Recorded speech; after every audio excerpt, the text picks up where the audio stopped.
Good morning and welcome to गना शॉट. गना शॉट में आप सबका स्वागत है.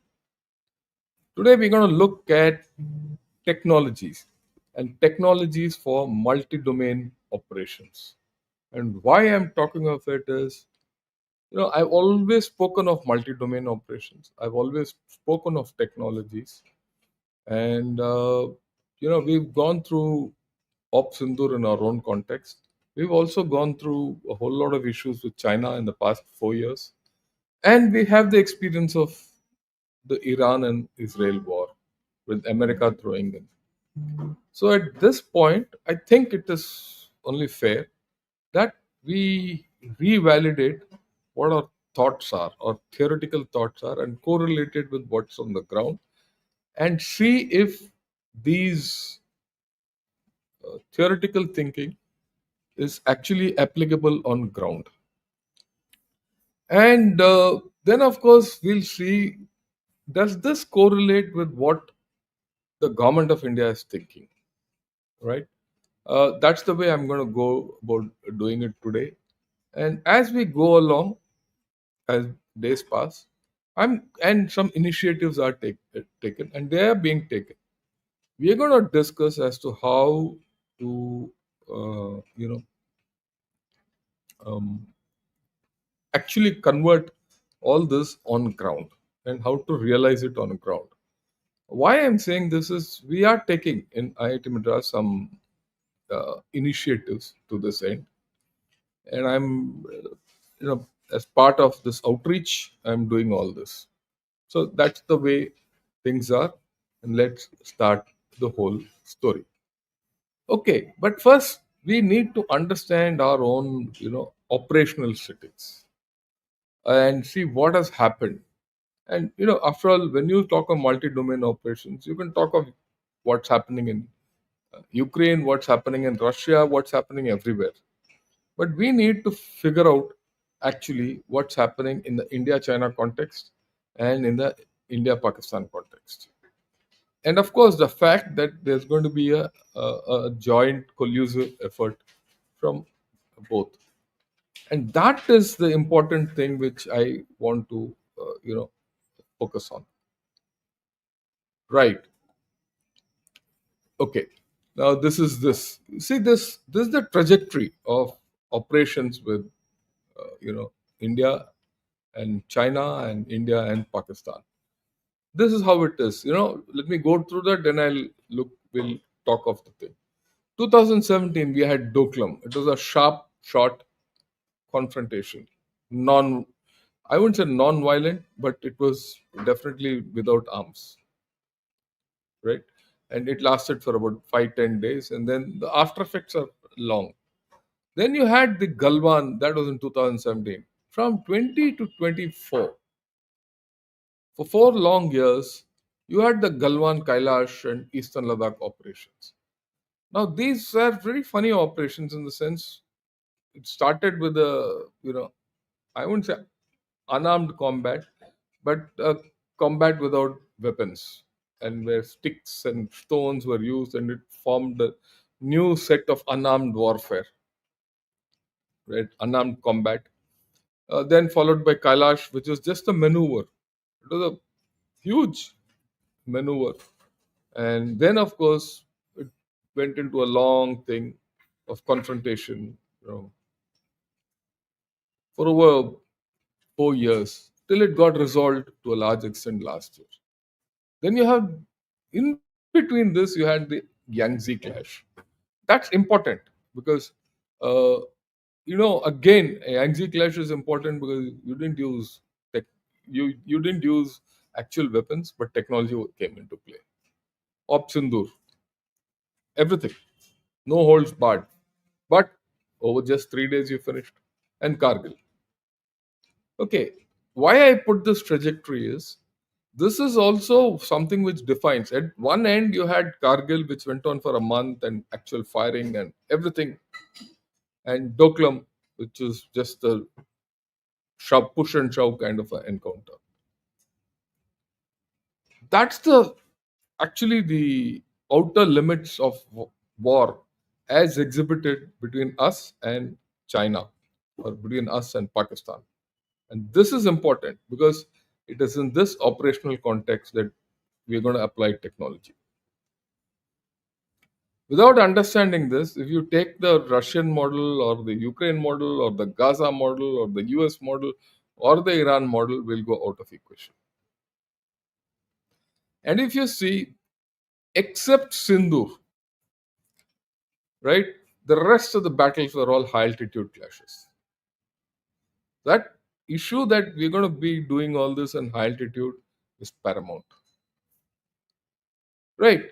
There are a few other issues which came up in this entire story, and this is like this. First and foremost, India wants to develop despite conflicts. Gone are the days where we feel that, look, we can afford to sacrifice our development at the cost of a conflict. That's out. Probably the last time we had such a thought was in Kargil. Okay, and where it was forced upon us and we had no choice, but given a choice we would have probably attempted it differently, but it's no more so, right? uh, okay. Then the next thing is, it's a universal phenomenon that nuclear states not likely to go in for long wars, will not go in, there's no doubt about it. Okay. And there'll be no long wars, there'll be no very active wars, because the escalation control beyond a point in with nuclear armed states is going to be difficult. So wars definitely have to be sharp and short if they if there is too much violence, and that's what we saw in Op Sindhu. That means that today non-contact warfare is more likely than before. You saw that in Op Sindhu, completely non-contact. And what you saw in the Israel-Iran war also, more non-contact. In fact, there was no contact at all. You see today the Ukraine and Russia, the simmering campaign which is going on, completely non-contact. Actual combat is hence likely to be short, right, and more intense with Pakistan. With Pakistan, it's going to be always a high intense battle, even if it involves conventional war and conventional combat. But the chances as days have passed appear, far away. With China, the evidence says combat is likely to be of a low threshold of violence, and but it will be a long duration. It will be a struggle. With China, we'll have to be at it. It's not going to be happening in a hurry. Okay, but in the overall context, whether it is with Pakistan or with China, technology will dominate. Okay, we shouldn't have any doubts. So, if that is the case, let us see the concept of multi-domain operations as it has evolved, and see how it has been applied in, both the Pakistan case and the China case, and then we'll see what are the technologies. Okay, this is the my concept of multi-domain operations, which is now being widely accepted. And I put out this concept about 4 years back. My first article on this was against, long back, and it came up in the Sunday Guardian. And after that, a lot of people have started accepting it. At that point of time, people said, no, no, this is nothing. This is, uh, well, far fetched, but it's happening. That's the thing. Now, you look at it, I'll first explain. There are three domains, right? Conventional domains of air, land, and sea.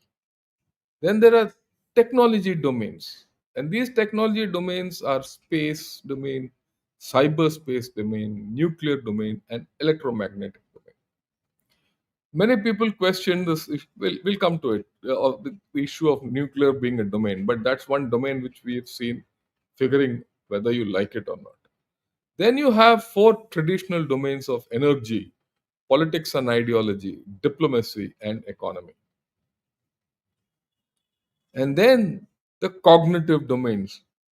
which are very important. That is public opinion, legal, and influence. The Chinese call it the three warfare strategy, but I call it the cognitive domains. And you're going to operate in a place where there is neither war nor peace, and it's going to be day and night. We don't know whether it's day or night. You've seen this in Opsindur. Operations went around 24 by 7. A lot of operations got executed at night.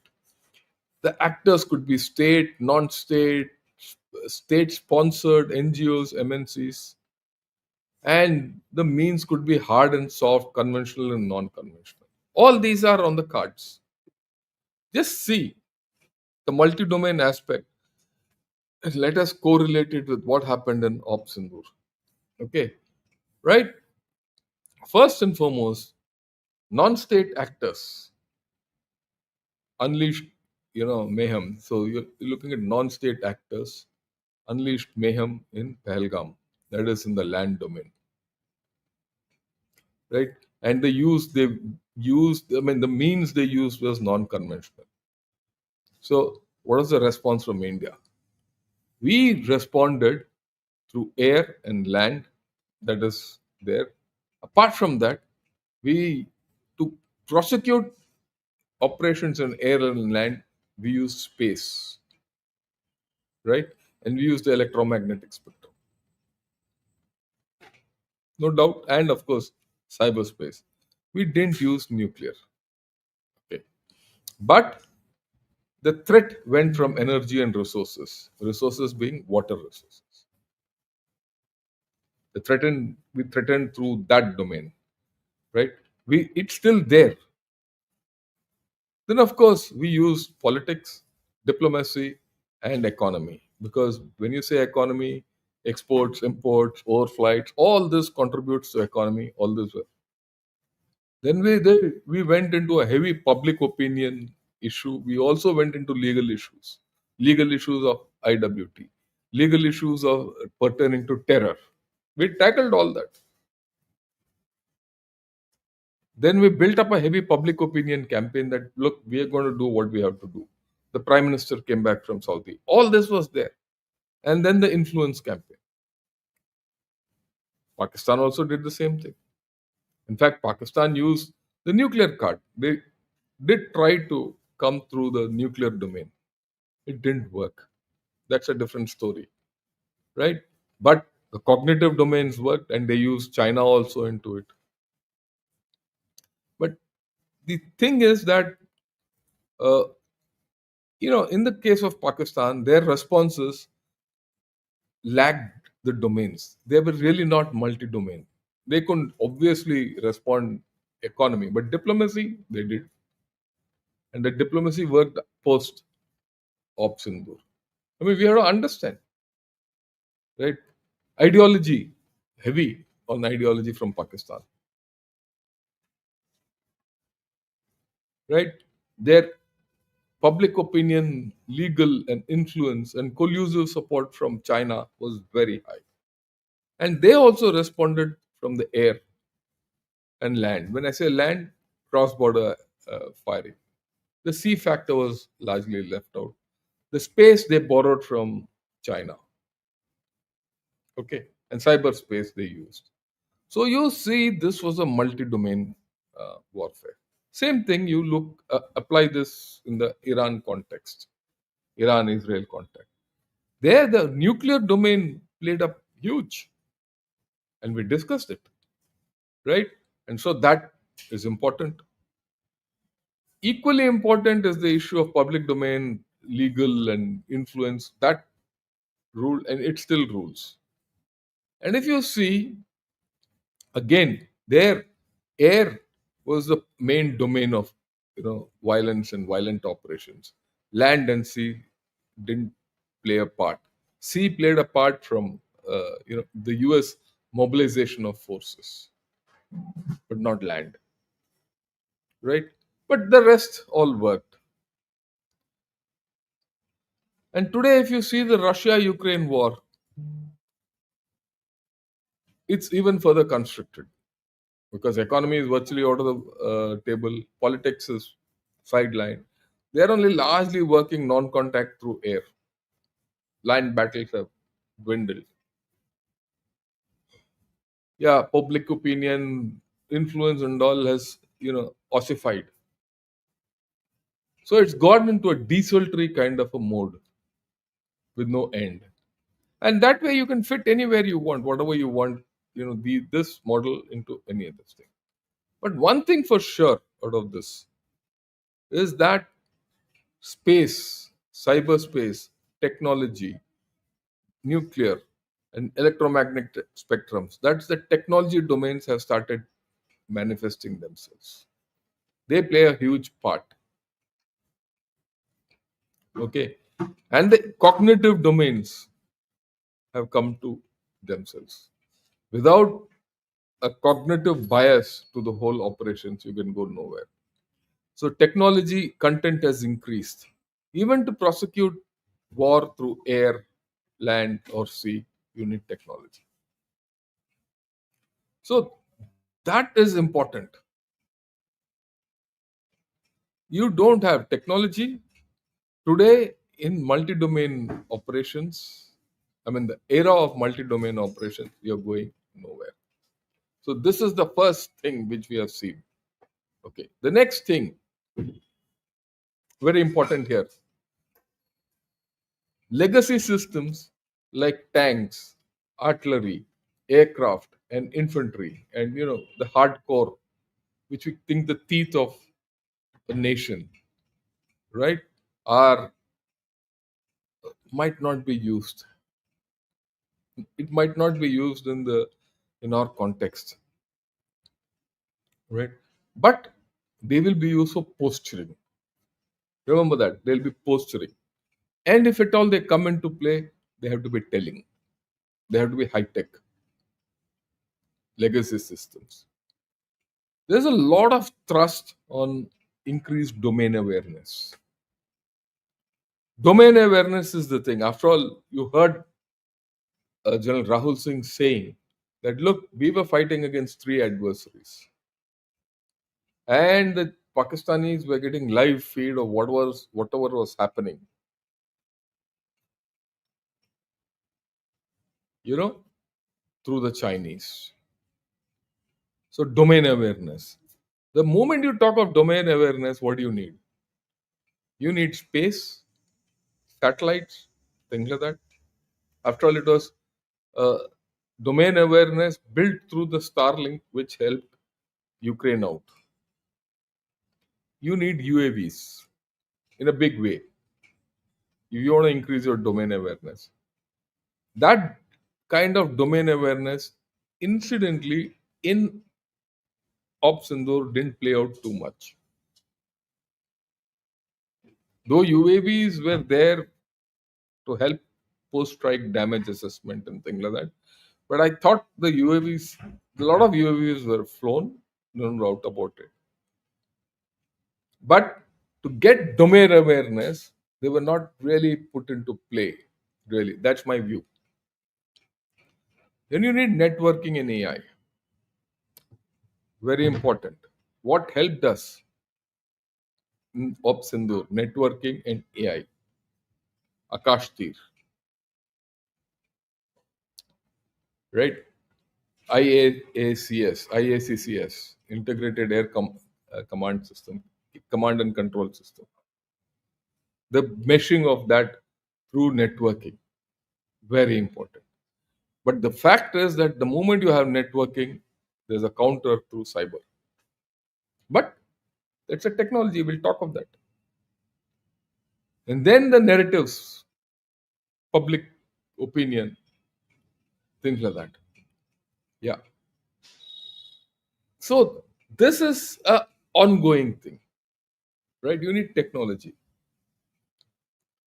Then what are the future weapon systems in battle? You need UAVs, definitely. When you say UAVs, loitering systems, whatever, for many, you need for many purposes, logistics, UAVs, you need a whole lot of UAVs.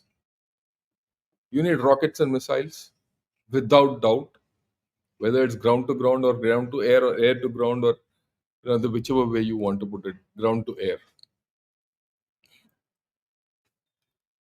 You need you need to control digital and space, and this is what has come out from our operations. And it is not now. These issues were there during, uh, you know, mm, Eastern Ladakh also. When I said digital and space, let me explain. During the operations against, China during the Eastern Ladakh days, I remember. In fact, I have that picture somewhere. Maybe someday I'll show. China had put they had come up to finger five. They had come up to finger five, and if you go back, there were four fingers, 8, 7, 6, 5, 4. Four was our post. They had come up to five, whereas they were supposed to be behind eight. That's where they are now. They had come to finger five, and on finger five, what they did was they put a map of China.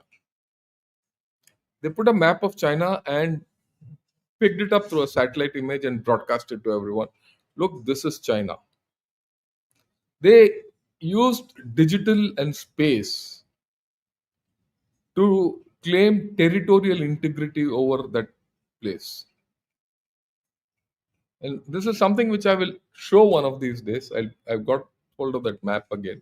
I've got hold of that picture once again, and I'll show it to all of you. The interesting part is, this is where we have to be proud of ourselves, that China had to go back from there,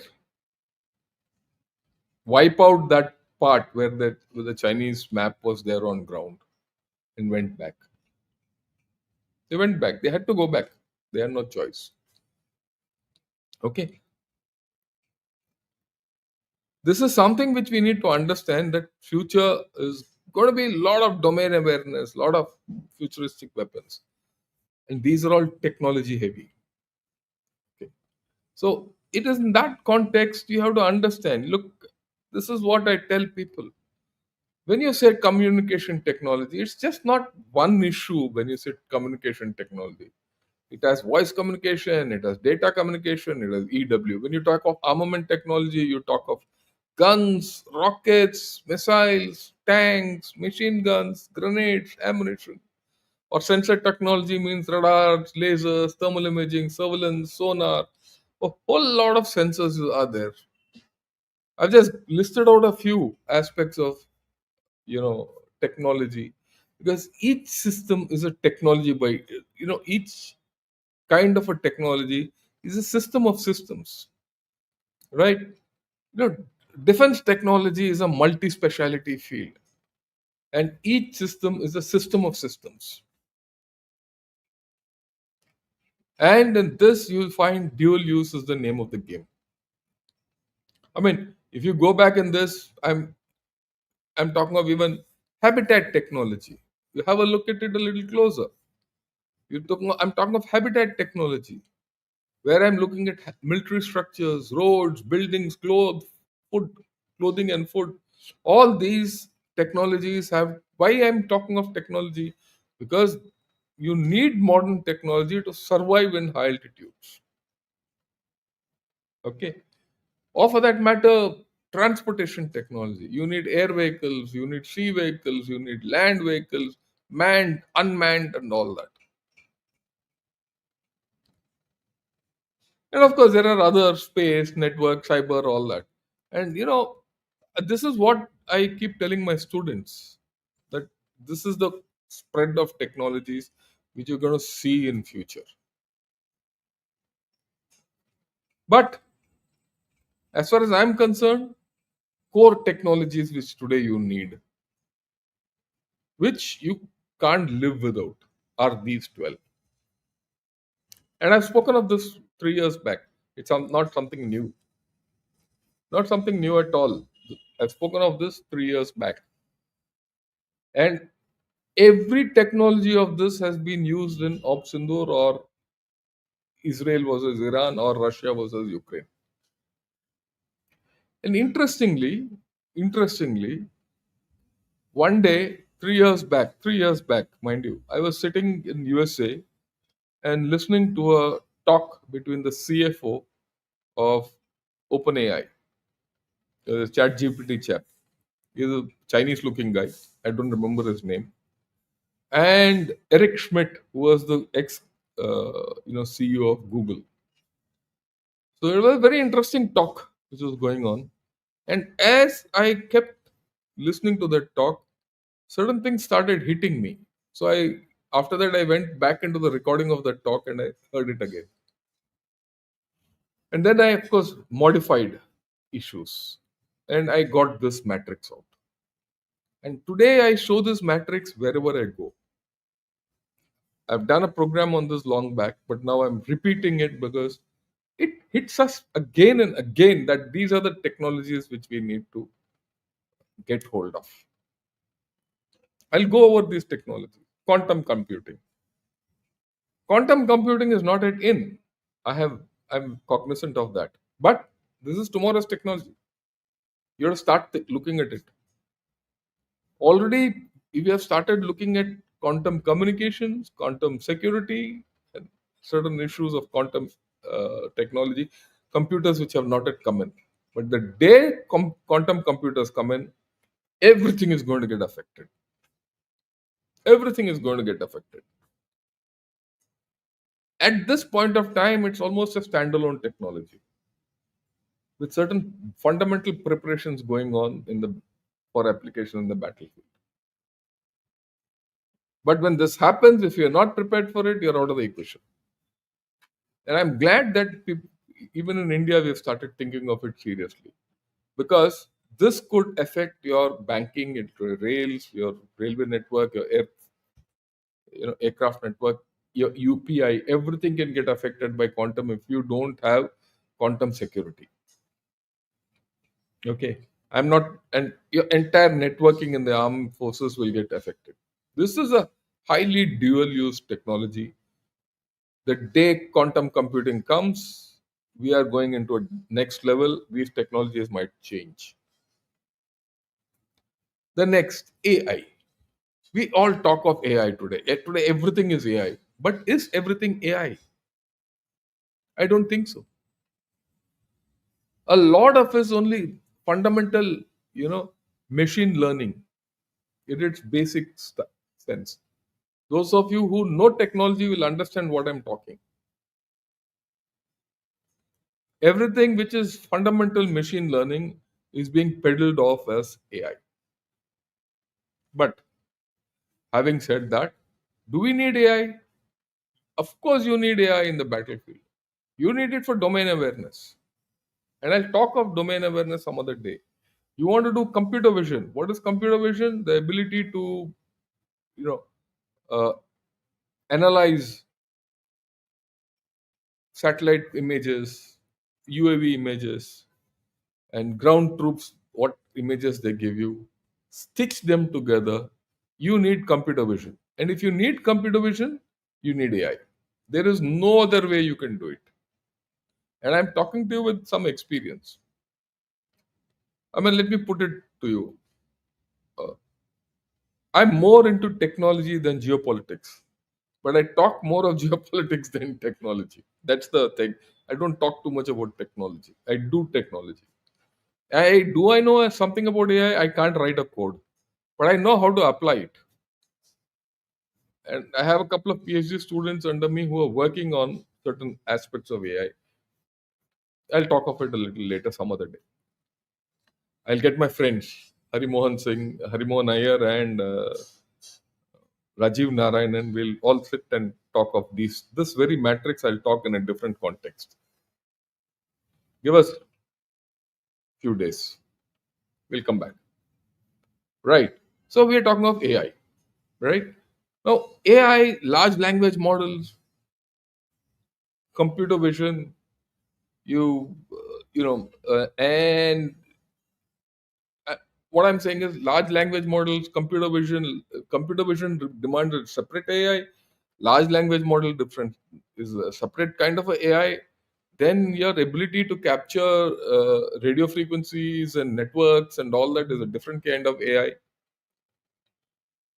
and put them together is multimodal analysis or multimodal fusion, as they call it. It's the cutting edge, and we have to start that. Are we there? We are not there. All. Let me be very honest with you. We're not there. Are we doing multimodal fusion? Sorry. Are we starting it? We are. And I'll talk of it some other day again. Because personally, I'm trying to drive something onto this.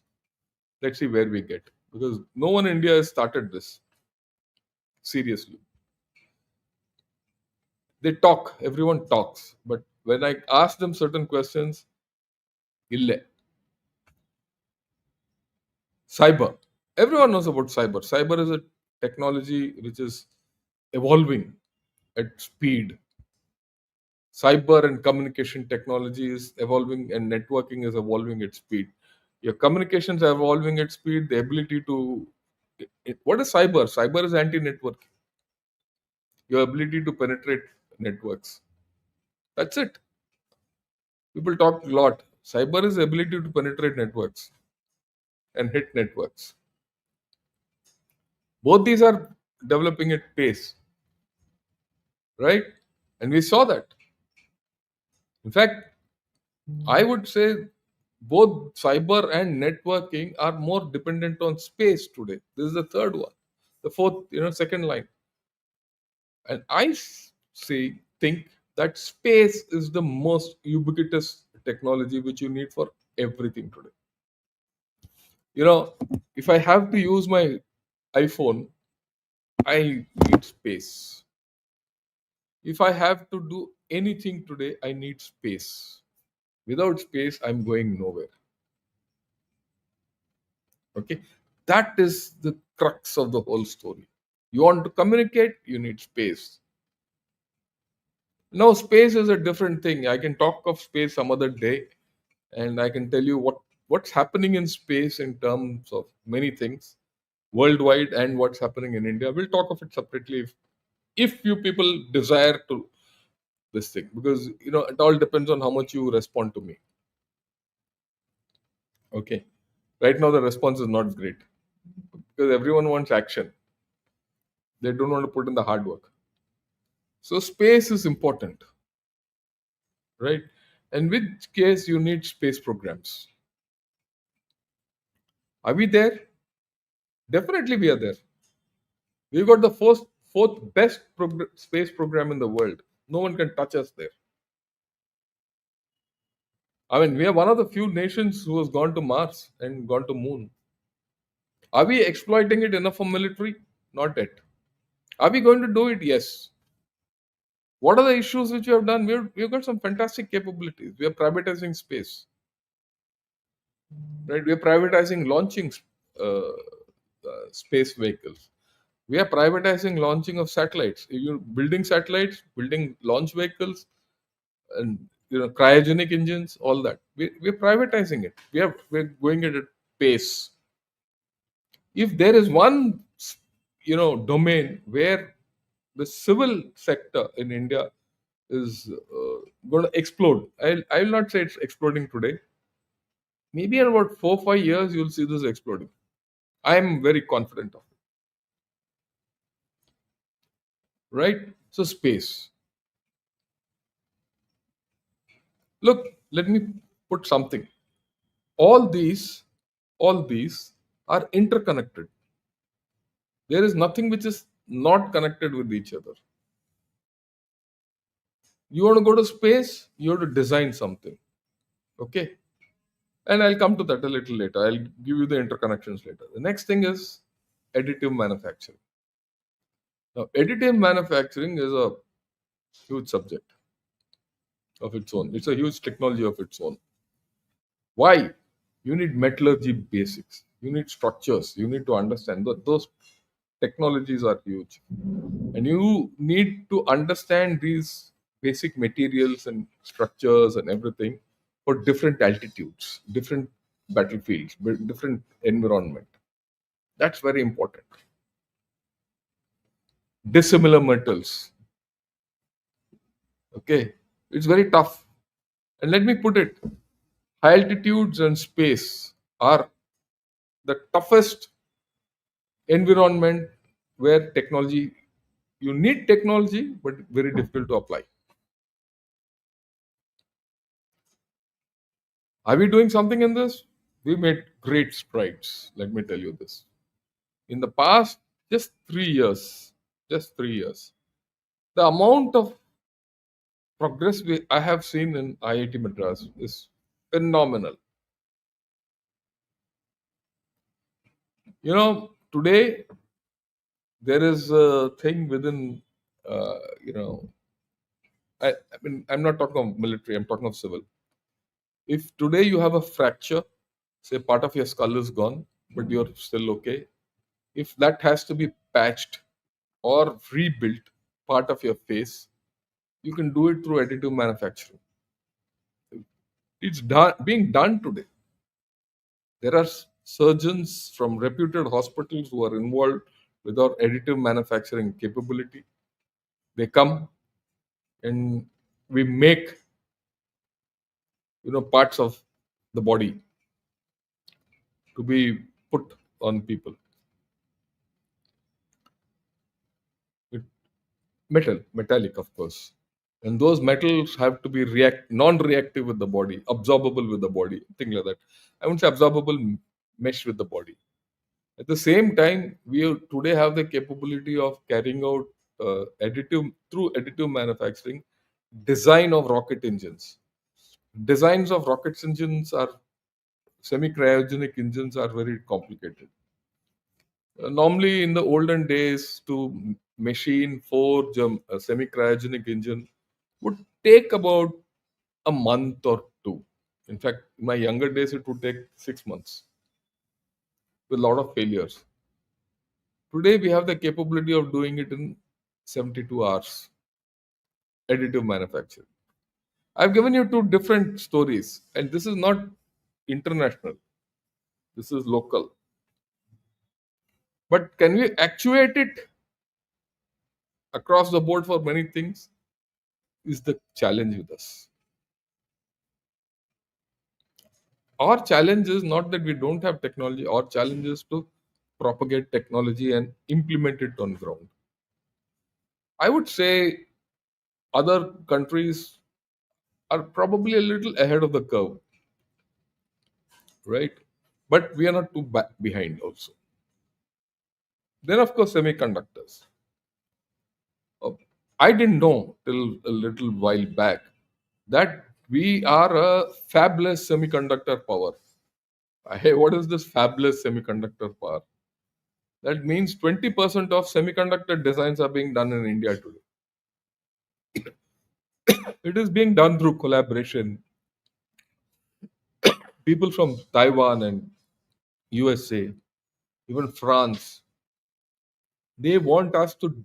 They come to India, and there is a today a semiconductor cooperative. I won't say cooperative association in Bangalore, and they are making designs for semiconductors. And the day a fab gets set up in India proper, then you are there, and you have already capability of making semiconductors. I mean, you for every application you don't need 3 nanometer kind of a semiconductor. There are enough which you can use. We are a software power. I yesterday also said this. We are a software power. Time to become a hardware power. And these are sunrise technologies, additive manufacturing, semiconductors. These are fundamentals. Okay. To in a perverted manner, in a loose manner, semiconductors also additive manufacturing in some manner. It's lithography and all that, but I'll not go into those. I won't go into the technical part of it, right? So semiconductors is something which we need to focus on, because with semiconductors you build a lot of items. We have the capability to build our own processors. Incidentally, energy, very important. You need energy for everything, whether it is lithium ion technology, hydro technology, uranium technology, thorium technology, nuclear energy. For everything, you need energy. On the battlefield, you need a lot of energy if you want to put a lot of technology. But energy comes with a cost. Energy increases your logistics. Energy increases environmental problems. Your footprint goes away through energy because every diesel generator which you run in the battlefield is potentially a target. And look, let me start with energy. You need to communicate, you need energy. You need to do additive manufacturing, you need energy. You don't want to do anything in space, you need energy. Energy in space, energy in altitude, energy in low altitude, energy in everything. So without energy technologies, where do you go? So you have to invest in them. You have to invest in solar technology, you have to invest in natural renewables in a big way. Then come down from energy, let's get to robotics and unmanned systems. Well, I don't have to talk more about robotics and unmanned systems. There's no doubt that UAVs and all that we've spoken enough. Propulsion, most underrated technology, most unknown, but most critical. Okay, most critical. Every rocket, every engine is all about propulsion. Why are we stuck in aircraft? Because you don't know propulsion technology. The jet engine is a propulsion technology basically. Have we mastered some part of it? Some part of it we have, some part of it we have not. You want to build a hypersonic, you need propulsion. You need to have a subsonic cruise missile, you need propulsion. Okay. Now, propulsion is, like I said, there is no system here which is standalone. Propulsion means you need chemistry, you need AI. I mean, just to put it in picture, we are building a ramjet based artillery shell. So I'm using many technologies for that. I'm using AI. I'm using AI. I'm using additive manufacturing. I'm using semiconductors. I'm using fundamental chemistry. Right, whole lot of things. So nothing is single. Nothing is single. We need to do a lot of research into metallurgy. The next technology is cloud memory, because we are doing so much computing that has to go somewhere. Do we have enough cloud memory in India? We just started building. Otherwise, all our cloud banks are sitting in Google and Azure. Azure is Microsoft. Google, Alibaba. The Chinese and the Americans have cornered this. So all your memory is lying there. You have to make your own memory. And if you go into cloud memory, that's a technology of its own. In fact, all these technologies, Rajiv Narayanan and I have discussed this and put it out on Ghana Short 2 years back, not now, 2 years back, but we'd be happy to repeat it. Okay. And then this thing called synthetic biology, which is coming in. It's going to change your pharma sector completely. Are we into it?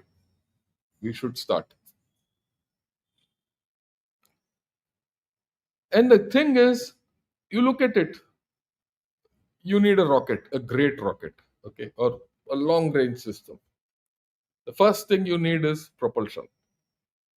Now, to do the propulsion, you need to do design. For designing, you need AI. Okay. For designing this propulsion, you need AI. The moment I need AI, I also need, and I design something, I need additive manufacturing. Now, once I have this, a great rocket with me, I need to do, controls. I have to control that rocket, guidance and control. The moment I talk of guidance and control, I get into robotics and unmanned systems.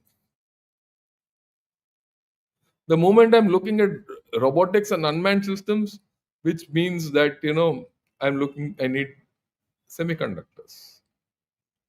Control, control instructions have to be given, and then I have to control it in space. So I have to go to space. I mean, it's not simple. That means I need communication networking, which means I need to do cyber proofing. For all this, I'm generating a lot of data. I need a cloud memory. And to put it across into the enemy, I need multi-domain awareness. You see how things are moving.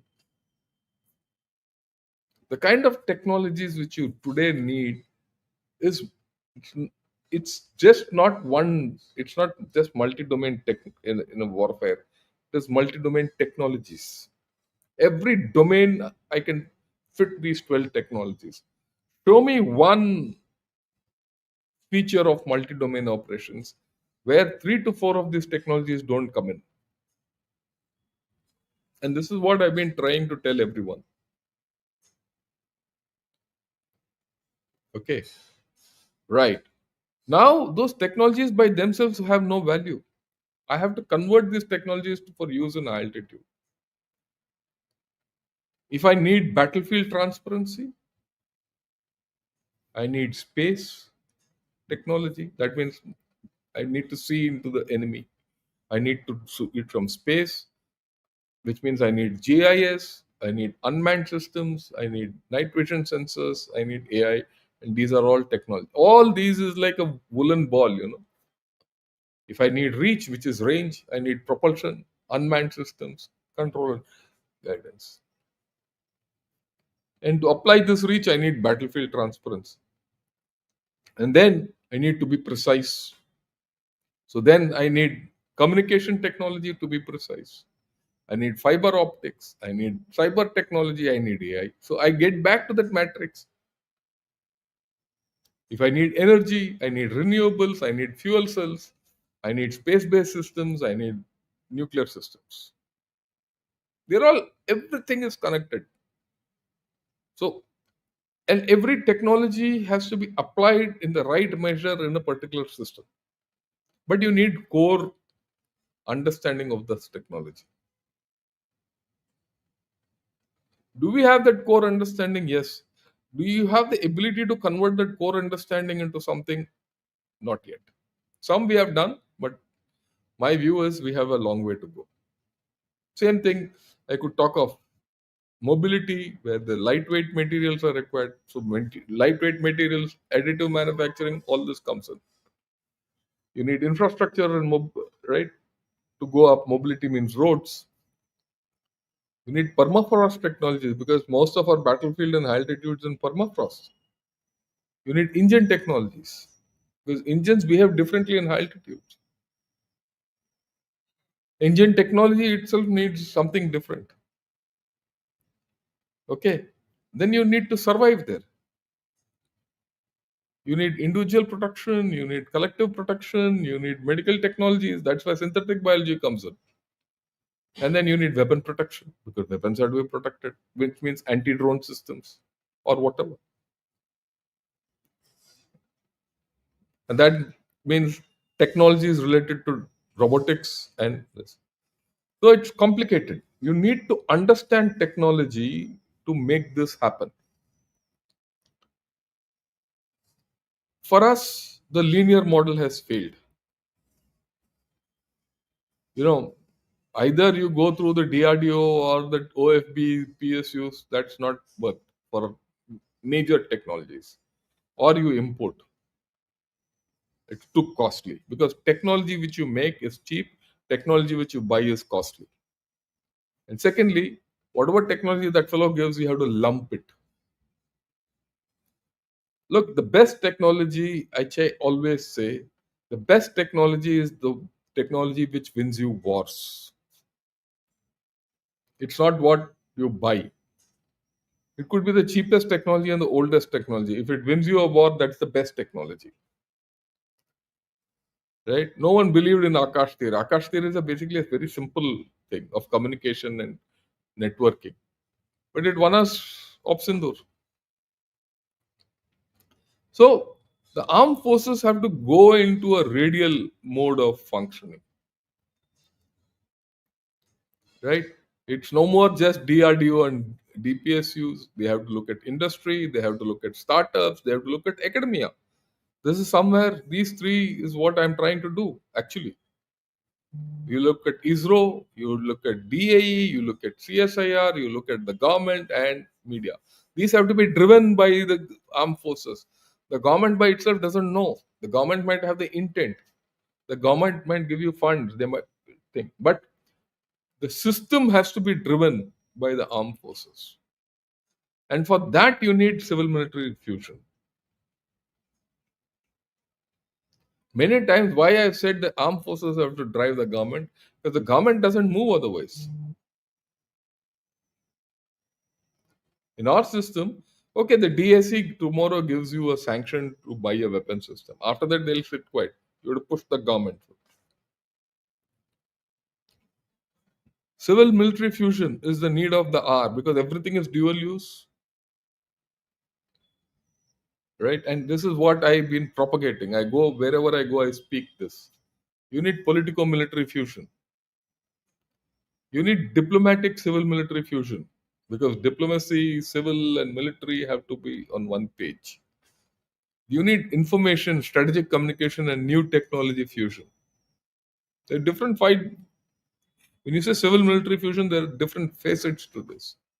You need industry and civil and military fusion. Economic and financial fusion. If you don't sort out your economics, you don't sort out your financial issues, you're out of the equation. And I'll talk of this one of these days. I mean, with my friends, right? Then you need to have huge fusion between serving people and veterans. And this is where India lacks. Look, every civil servant who finishes his tenure, you know, he is used, his utility is used for another 5-10 years in the system as an advisor or something like that. We don't, the amount of talent which is coming out of the armed forces, we have not used. If we use it, you will be on a different level. Leadership.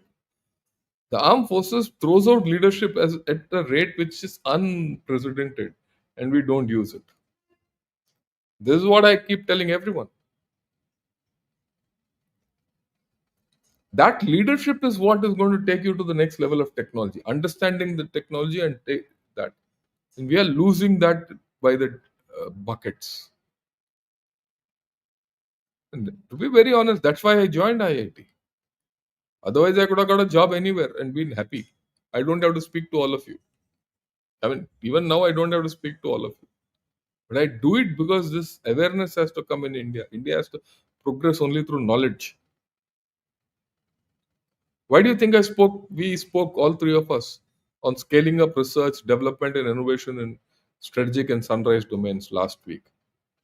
Because the government has come out with a policy and we need to discuss it. And we're going to have more discussions. My next topic is going to be civil military fusion. Okay? We're going to talk of all this. Three of us going to come and talk. After all, all three of us are together in IIT. We are doing everything. So we need to talk. We are working on many projects which are very important for the nation and for the armed forces. And we'll talk of this to you.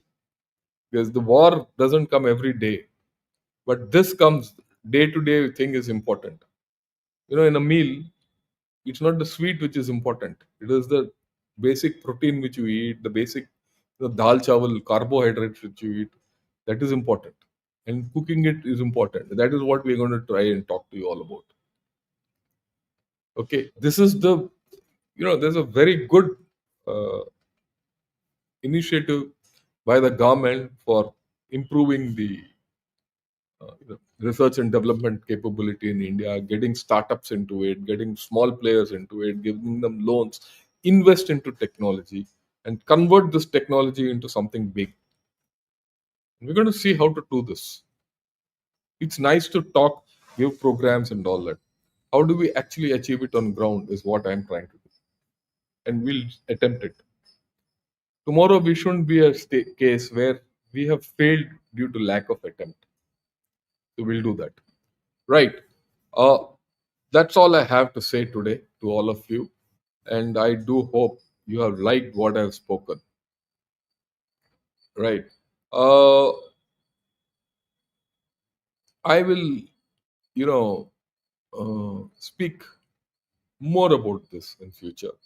I see some questions already there and some suggestions. We'll take it, everyone. Right. And I'm not going to come and pontificate here on these, what should be done from a great theoretical point of view. Right. We are now going to talk practically what can be done. That's the thing. Why I again said this triumvirate of self, Harimohan, and Narayanan is because we three are on the same grid. We are working together and we'll work and talk together. And we are easy to coordinate. We meet and that's how it is. Okay. So that's it. So we'll take some questions. So the first thing, thanks a lot. Enjoying the general's analytical videos on both the copy and the earthquake. Thanks a lot. Right. Invite General Raj Shukla. I will at the appropriate time because he is not on my grid and he is not into technology. Let me be very honest with you. He is not into technology. He is technologically competent, but is he on hands-on on technology? He is not. That's why the three of us we are hands-on on technology. We talk geopolitics but do technology. But I will because he's intellectually very high. Yeah, we need military leadership to drive initiatives. I agree. Interesting you have had at media. Yes, it's very important. Media is very important. Please understand. Okay. Uh, yeah.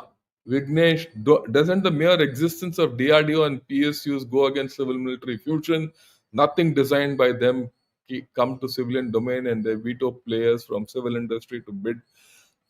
That's the problem which we have to overcome because you built a wall, you can't break it because you put a lot of money into it. Okay, Vignesh, right? We need to understand this. You can't break, you can't break DPSUs, you can't break DRDO because that's a wealth of knowledge, and India has put a lot of money into it. The idea is how to make it work. You have to make it work by competition. You have to give them competition, and you have to make them think different ways. So I'm going to. That's what we are trying to do. That's what at least I'm trying to do in my own small way. I'm not a big guy, but I'll try and do it.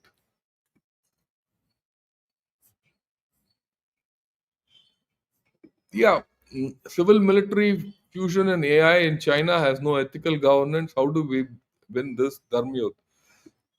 Look, I'm very clear about. I don't know how we're going to do it in the civil sector, but in the army, we're going to do controlled AI, result-oriented AI, purpose-oriented AI. The AI which is required to get an autonomous weapon system is different. The AI for a multi-domain analysis is different, and so on. So we're going to do purpose-built AI. You call it predictive AI, you call it whatever you call it, you want to do it. Reactive AI, whatever that terminology, I'm not interested. You want to do AI for maintenance, we're going to do it separately. These are different things we're going to do. I had many questions from your videos in my IAS prelims from critical minerals, etc. But I was not selected because of mathematics. So sorry. How this thing? Yeah, I think you need to spend some time on maths. Fundamental things never go out of equation. Yeah, if is possible, do make videos on what we can do in other areas of study like history, geography, culture, politics. Yeah, we'll do that. We'll do that. Okay, the civil environment has to wake up and smell the coffee. Completely agree with you. 100%. Most civilians don't understand national security. Why do you think I'm doing this? I'm doing this because all of you then can help me spread this thinking, right? And awareness goes up. the point of fusion of veteran and serving personnel, extremely important. I'm a retired civil servant, and beyond a couple of years, even the best brains are forgotten and their expertise not used. I think we are wasting a whole lot of talent in India. Everyone, whether it's a civil servant or a armed forces person, everyone puts his best for forward for the country. I have no doubt about it. And we need look today. I retired when I was 60. Today, with medical, sciences, health, lifestyles, and all that, I'm living. I'm next year. I'm going to be 70. I'm 69 now, right? I still feel I can contribute at least up to 75. I see myself be contributing up to 75 in some form or the other. You have to give it back to society. I don't need much, right? But we have to do it. All of us have to do it, and that has to kick in, right? That's important. Yeah. What I meant was make the defense PSUs corporate, make them do IPOs, make them majority private, make them complete. Yeah, I agree with you. Completely agree with you, Vignesh. And this is the thrust of the government also. But everything has to be done over a period of time. If you do it in too much of a hurry, it'll go waste. See, a PSU or a PSUs have gone. They are already public. Okay. For example, the ordnance board factories are now become something like PSUs. They're not on public sale, right? The shares, but defense PSUs are available. Bell shares you can buy. Okay, so it's not a big deal. So, but the problem is if you do things too fast, that PSU doesn't is hard, it's rigid. Right? That's the thing. It doesn't bend like private sector. If you do things too fast, it'll break. Then you're breaking the system, which is not good. So you have to take what you have built over the past 30, 40 years and solidified over the last 30, 40 years, not going to be undone fast. So we have to be patient in this and step by step and incremental. One of the ways of making them do things faster is get the private in. And that's what is happening. Even our private sector is ossified. They don't invest.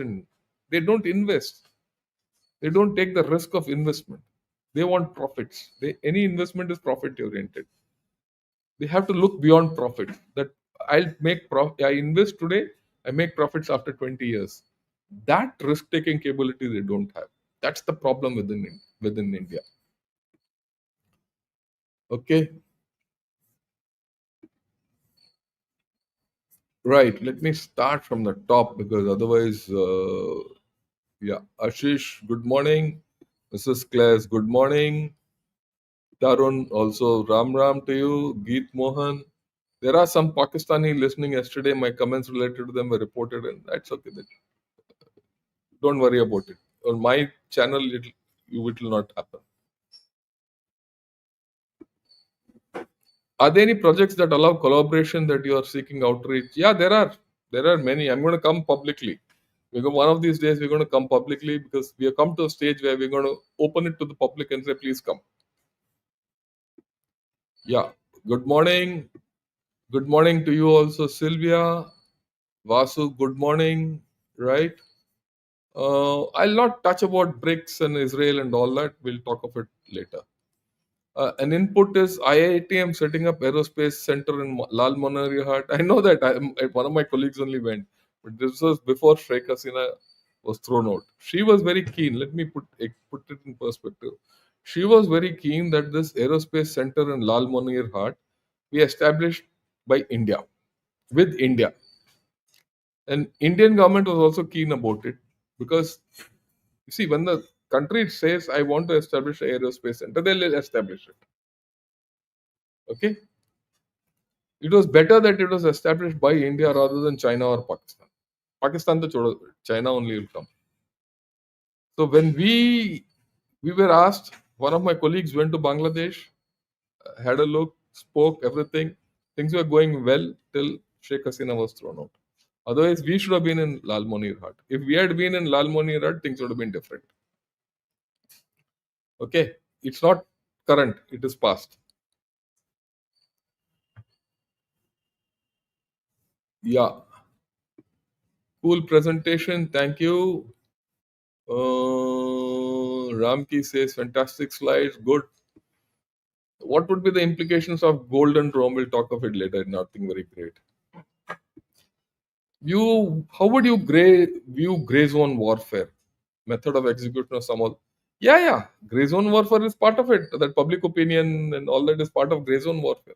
What takes forward drives public opinion, legal issues, cognitive. The cognitive domain is all gray zone.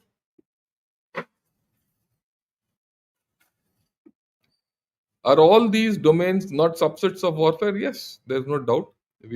I've explained to you. Uh,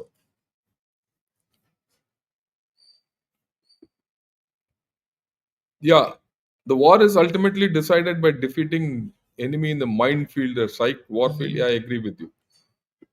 I agree with you. India has fought very little in urban domain. How does multi-domain awareness conform to this situation? Look, the multi-domain thing is a generic thing. For us, we have to see where we are supposed to fight. Why should I bother whether I can fight in urban domains or not when my operational situation doesn't need me to fight there too much? And we will not be fighting in urban domains too much. So why should I bother about it? Right? I have given you a larger, broader issue.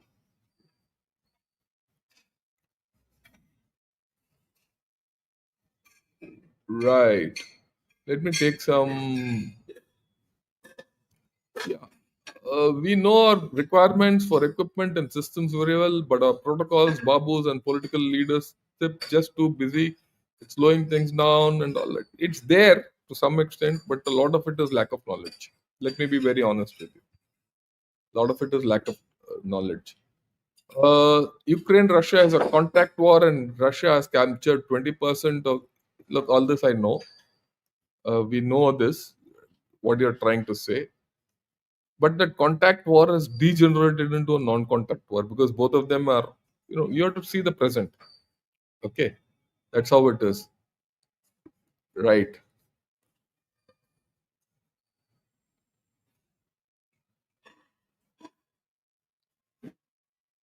Yeah. Your podcast with General Narayanan and Mohan R&D was superb and informative. We'll do that. We'll come back to it. What is our capability to cyber attack Pakistan and China? We must be having it with the kind of a thing we have. It's not a big deal. Yeah. Astra Bio, yeah, it would come in. It will be part of space. Uh,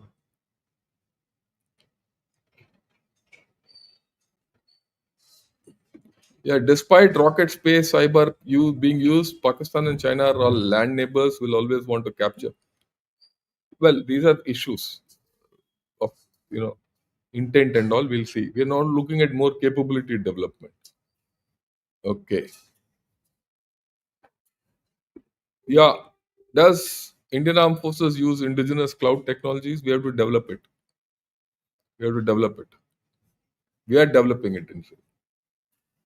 Will stealth technology be important as well? Yeah, stealth is a form of metallurgy. That's it.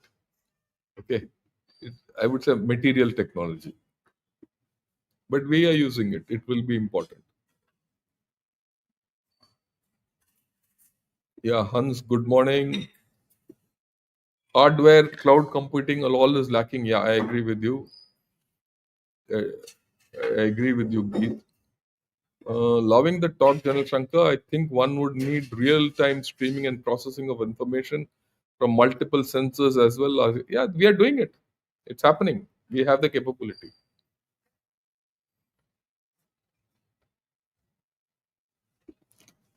Why are we behind in technology despite all our numbers? That's because we are not a technologically aware nation. It is only now we are getting into that thing. We'll become. It's a matter of time.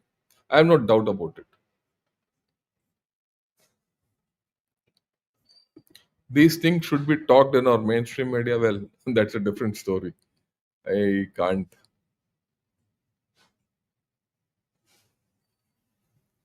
Yeah, both coffee and earthquakes. Great. Yeah, Six Phase Studios, new, really eye-opening topic. Thank you. I hope someone understands it there. Yeah, it's 9:30 p.m. here. Fine. You want a change of time? Let me know. Okay. Let me know, and then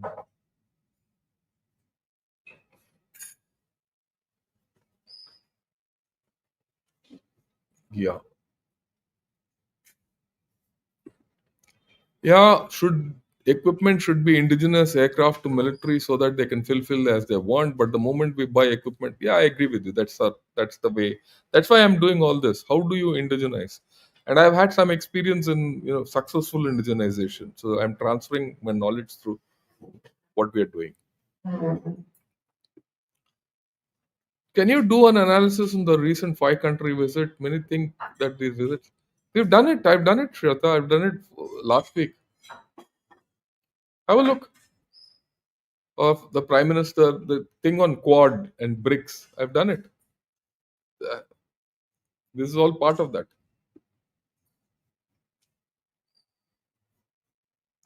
Math is not science, it's an art to explain physics. And look, maths is the fundamental. If you are not good at maths, you can achieve nothing, not even AI.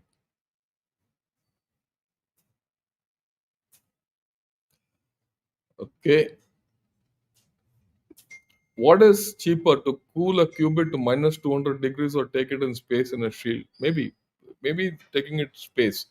But to be able to do that, you should first try it out in, uh, you know, ground, and then probably take it. The problem in space is it gets heated up because so we don't know. First, let's see how even minus 200 whether you achieve or not are sustainable. We don't know. Minus 200, that's the first thing, and then space you have to ensure it's on the wrong side of the sun always.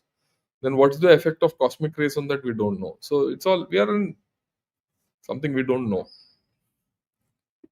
Defense companies IPOs will be lapped up by market. People see a lot of, yeah. You have a look. I mean, there are defense PSUs which are on the market. All many private companies, all their market share has gone up.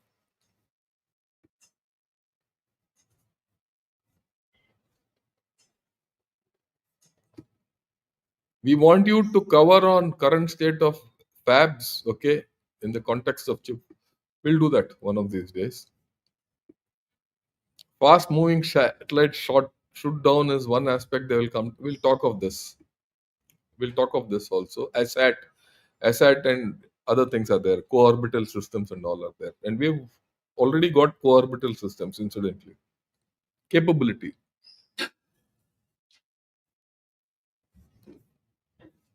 Okay. So I think I've finished. I've taken on most of you, the some one of your questions. I'm glad there are a lot of comments, and I'll continue with this thing, as we go along. And tomorrow I'm going to do something very interesting on China, and do join in. And I found a beautiful article on China, which suggests to me, you know, and the question which is posed is, can China save itself from itself? This is what I'm going to talk tomorrow. Can China save itself from itself? So see you tomorrow, and then we'll do something about you know the tariffs, because that's going to come in a big way, and then I'll get back to some other aspect of technology. Till then, have a great day, and we'll meet in the evening. Evening, we're going to have a webinar with a whole lot of intellectual people, including Ambassador Kantak, General Gautam Murthy, General Vinod Bhatia, and whole lot. Do join in at 8 o'clock in the evening. It's going to be a little longish affair, but very interesting. We're going to get some great experts to talk. We're getting 6 experts to talk on it. Okay. So till then, have a great day. Thank you for joining in.